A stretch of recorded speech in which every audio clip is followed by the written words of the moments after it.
नमस्कार, मैं शालिनी और आप देख रहे हैं कर्मयोग न्यूज। सबसे तेज सबसे पहले यह हर खबर पहुंचती है आप तक बिना रुके बिना झुके, पूरी सच्चाई और निष्पक्षता के साथ। बड़ी खबर इस वक्त सामने आ रही है। पहलगाम हमले को लेकर पूरा देश आक्रोशित है और इसी बीच अंतर्राष्ट्रीय कथावाचक पूज्य देवी महेश्वरी श्री जी का एक महत्वपूर्ण बयान सामने आया है। उरई में आयोजित श्रीमद् भागवत कथा के समापन के बाद मीडिया में मुखातिब होते हुए पूज्य श्री जी ने हिंदू समाज से एकजुट और संगठित होने का आह्वान किया। पूज्य देवी महेश्वरी श्री जी ने स्पष्ट कहा, आतंकवाद का मुकाबला केवल तभी संभव है जब हम सब संगठित होकर एकजुटता के साथ खड़े हों। उन्होंने कहा कि आज संत समाज भारत सरकार के साथ मजबूती से खड़ा है और देशवासियों को भी चाहिए कि आतंकवादियों के सबक सिखाने के इस अभियान में सरकार का पूरा सहयोग करें। बताते कि पूज्य देवी महेश्वरी श्री जी विश्व मंगल परिवार सेवा संस्थान की संस्थापिका भी हैं और वर्षों से समाज सेवा एवं आध्यात्मिक चेतना के क्षेत्र में कार्य कर रही हैं। उनका संदेश आज देश के हर नागरिक को सोचने पर मजबूर कर रहा है कि एकजुटता ही हमारे लिए असली ताकत है। देश इस वक्त एकजुटता और संकल्प का संकल्प ले रहा है। आतंक के खिलाफ इस जंग में संत समाज और आमजन दोनों का समर्थन भारत की सबसे बड़ी शक्ति बन सकता है। वास्तव में ये घटना बहुत निंदनीय है। हम सब भारतवासी हैं, भारत माता के पुत्र हैं। ऐसी अराजकता जो हमारे देश में उत्पन्न हो रही है, इसका कारण ये है कि कहीं ना कहीं हम मानसिक विक्षिप्त हो रहे हैं और फ्रस्ट्रेटेड हो रहे हैं। तो हमारे द्वारा ऐसे कदम उठाए जा रहे हैं। अगर हम संगठित हों, एकजुट हों, बहुत प्रेम से रहें तो शायद हम इन चीज़ों का मुकाबला कर सकते हैं। लेकिन है क्या, आज हमारे ही देश में सब तितर बितर की स्थिति में है।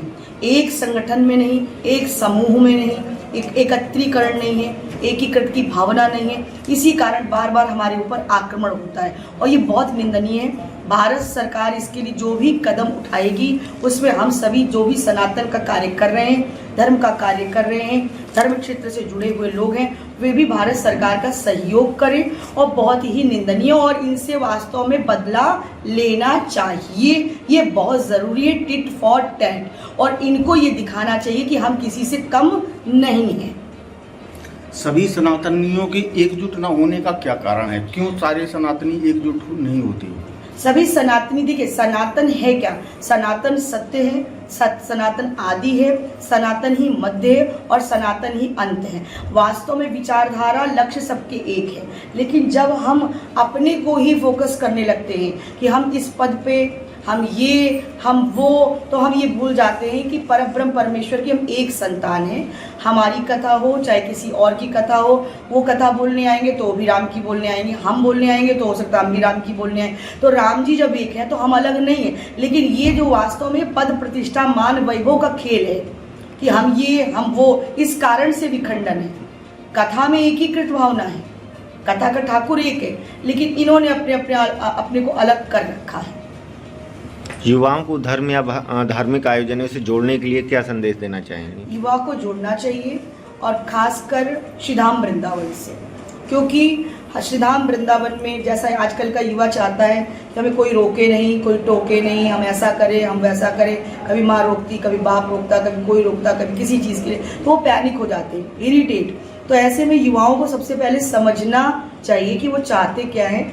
उनसे एक बैठ करके अच्छी वार्ता करनी चाहिए। और इसका सबसे बड़ा केंद्र बिंदु जो वास्तव में आज है वो श्रीधाम वृंदावन है। वृंदावन में कोई नियम कानून नहीं है। वहाँ का ठाकुर जो है वो रसोवई सा है। वहाँ हर गली में राधे राधे बोलो और परिक्रमा में डोलो। तो मेरे लिए तो सबसे बड़ी भाई, हम वहीं से श्रीधाम वृंदावन से, और बहुत सारे युवा हम लोगों से जुड़े हुए हैं, बहुत सारे। और कथा भी आजकल युवकों के द्वारा कराई जा रही, युवा आगे आ रहे हैं। लेकिन उनको बहुत नियम कानून में बांध के हम कुछ नहीं करा सकते। हम उनको इजी वे में कराते हैं, फ्रेंडली वे में कराते हैं। तो श्रीधाम वृंदावन को आधार बनाए और किसी को गुरु बनाए। सबसे बड़ी चीज़ है हमारे जीवन में गुरु, हमारा मार्गदर्शक, वो कोई भी हो।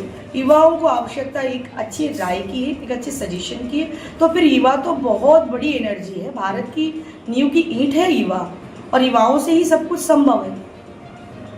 अगर आप चाहते हैं अपने जिले और बुंदेलखंड की हर ताजा खबर सबसे पहले, तो कर्मयोग न्यूज नेटवर्क के पेज को लाइक करें, फॉलो करें और सब्सक्राइब करना ना भूलें। बेल आइकन जरूर दबाएं ताकि हर अपडेट मिले तुरंत। अगर आप हमें फेसबुक या इंस्टाग्राम के माध्यम से देख रहे हैं तो फॉलो करें और कमेंट में अपनी राय जरूर साझा करें। धन्यवाद।